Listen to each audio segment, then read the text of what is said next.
दसरा मेळाव्याची तयारी करण्यासाठी ठाकरे गटाची बैठक झाली। मुंबईतल्या विभाग प्रमुखांची खासदार अनिल देसाई यांच्या नेतृत्वात बैठक झाली। शिवसेना भवनमध्ये ही बैठक पार पडली।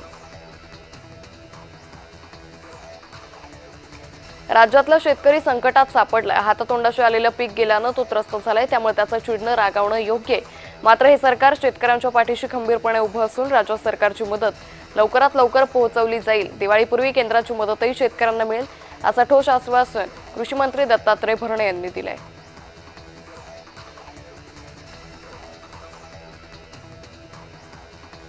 मंत्री नितेश राणे यांनी सहकार मेळाव्याच्या माध्यमातून कॅबिनेटमधील खंत व्यक्त केली आहे। कॅबिनेटमध्ये जास्तीत जास्त प्रस्ताव पश्चिम महाराष्ट्रातून येतात। मला दुःख वाटतं, सगळे सहकारबाबतचे प्रस्ताव पश्चिम महाराष्ट्रातून काय येतात, कोकणातून काय येत नाही अशी खंत नितेश राणेंनी व्यक्त केली।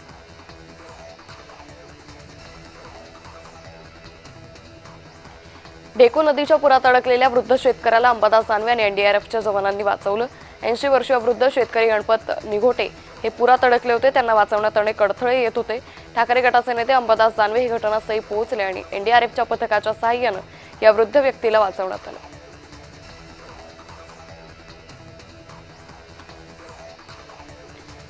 येवला पूरग्रस्त भागाची मंत्री भुजबळांनी पाहणी केली। अतिवृष्टीमुळे नद्या नाले तुडुंब भरून वाहत आहेत। शहरासह ग्रामीण भागात मोठ्या प्रमाणात नुकसान झाले। या पार्श्वभूमीवर राज्याचे मंत्री छगन भुजबळ यांनी नागरिकांशी संवाद साधला।